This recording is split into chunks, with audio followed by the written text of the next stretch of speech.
श्री गणेशाय नमः। आज हम बात करने वाले हैं भाद्रपद में पड़ने वाले गणेश उत्सव के बारे में। भाद्रपद में शुक्ल चतुर्दशी को श्री गणेश जी का जन्म हुआ था, इसलिए लोग बड़ी प्रसन्नता से गणेश जी का उत्सव मनाते हैं। इसे विनायक चतुर्दशी भी कहा जाता है। लोग जगह जगह स्थान में गणेश जी की झांकियाँ स्थापना करते हैं। गणेश जी तो रिद्धि सिद्धि देने वाले हैं, सारी मनोरथ को पूर्ण करने वाले हैं। बड़ी प्रसन्नता से जो रोज़ गणपति जी की आराधना करते हैं, उन्हें गणेश जी अपना भरपूर आशीर्वाद प्रदान करते हैं। इस दिन चतुर्थी को बड़ी चतुर्थी भी माना जाता है और कलंक चतुर्दशी के नाम से भी जानी जाती है। अब हम बात कर लेते हैं गणेश जी के बारे में। जी हाँ, गणेश जी चतुर्थी व्रत विधि कैसी है, क्या करना चाहिए।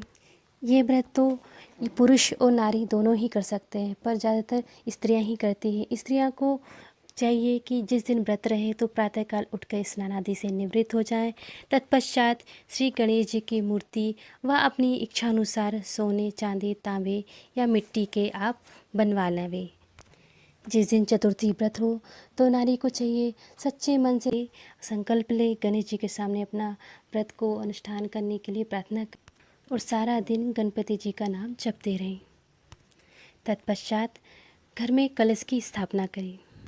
कलश स्थापना के लिए जहाँ पे कलश स्थापना करना हो उस स्थान को गंगा जल से पहले सिंचित करें, शुद्ध करें और स्थान को पूजा करने से पूर्व स्थान को साफ़ सुथरा कर ले। और जहाँ विराजमान गणेश जी को विराजमान करना है उस स्थान को पटा रखे बढ़िया सजाएं।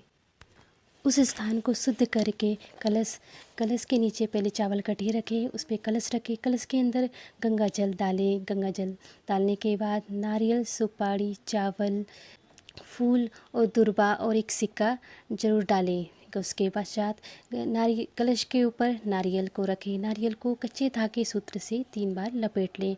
नारियल का बूझ ऊपर के हिस्सों के ऊपर होना चाहिए। फिर स्थापित करें। तत्पश्चात कलश की पूजा करें।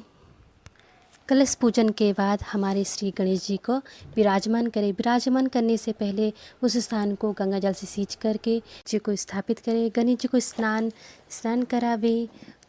सिंदूर, चंदन, कुकू, हल्दी, फूल और दुर्वा चढ़ावे।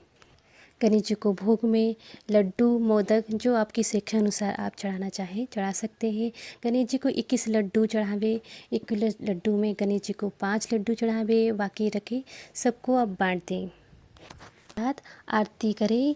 फिर पुनः संध्या काल समय पुनः वैसे ही रीति रिवाज से पूजन, गणेश जी की पूजन करें, आरती करें। उसके बाद चंद्रमा को अर्घ्य देना ना भूलें। जी हाँ, जब भी चंद्रमा को अर्घ्य देवे आप अपनी नीची निगाहें जरूर कर लें, क्योंकि इस दिन चंद्रमा का दर्शन नहीं किया जाता है। ये चतुर्थी में कलंक चतुर्थी के नाम से भी जानी जाती है। इसकी बहुत ही प्राचीन कथा प्रचलित है। वो इस प्रकार से है।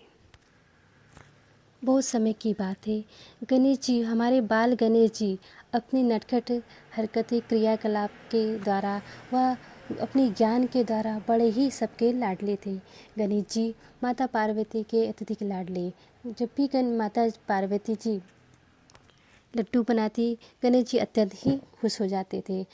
गणेश चतुर्थी के दिन ही एक दिन माता पार्वती जी ने लड्डू बनाए और गणेश जी को लड्डू दिए। गणेश जी लड्डू पाके अत्यंत ही प्रसन्न हुए और इधर उधर क्रीड़ा करने लगे। जब गणेश जी के क्रीड़ा कर रहे तब उनके हाथ से लड्डू फिसल जा रहा था। यही क्रियाएं अत्यधिक बार होते आ रही थी। ये सारा दृश्य ऊपर देख के चंद्रमा देखते जा रहे थे और हंसते जा रहे थे। गणेश जी भी उन्होंने देखे कि चंद्रमा मुझ पे हंस रहा है, पर उनने बात को टाल दी। पर गणेश जी को देखकर जब उनके लड्डू फिर से गिर गए तब चंद्रमा नीचे आया और उपहास करने लगा कि कितना विचित्र बालक है। और विचित्र बालक बोल बोल के बार बार बोला। तो तभी गणेश जी को क्रोध आया और क्रोध में आके उन्होंने श्राप दे दिया कि जा मूर्ख, तू जिस तरह विचित्र बालक कह के मुझ पे उपहास कर रहा है, अपने अभिमान में मुझे मेरा उपहास कर रहा है, तू नहीं जानता कि मैं किसका पुत्र हूँ। तब गणेश जी ने श्राप दे दिया और उसकी सारी शक्ति क्षीण हो गई। और उस दिन उन्होंने ये भी श्राप दे दिया चंद्रदेव को कि जिस दिन चतुर्थी पड़ेगी उस दिन तेरे दर्शन कोई ना करेगा, और जो करेगा उसे भारी घोर कलंक लगेगा। तो ये श्राप दे दिया। ये श्राप पाते ही चंद्रमा अत्यंत ही व्याकुल हो गया, बड़ा दुखी होने लगा, अपनी क्षमा याचना मांगी। गणेश जी बहुत दयालु होते हैं।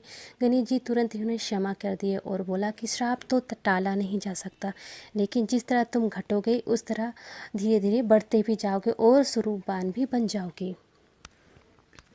तो इस तरह रही ये कलंक चतुर्दशी की कथा। गणेश जी सब पे कृपा करते हैं, दयालु हैं। इस तरह सच्चे मन से किया हुआ व्रत फलदायक होता है। हमारे भगवान श्री कृष्ण जी को भी कलंक लगा था, उन्हें भी चंद्रमा के दर्शन कर लिए थे। तो ये कलंक चतुर्दशी के नाम से भी जानी जाती है। अब बात कर लेते हैं हम क्या क्या सावधानी बरतना चाहिए गणेश उत्सव के समय या गणेश व्रत जो करते हैं। तो हमारे इस चीज़ का विशेष ध्यान रखें कि साफ़ सफाई और स्वच्छता और निर्मलता बनाए रखें। जी आप पे कृपा बनाए रखें।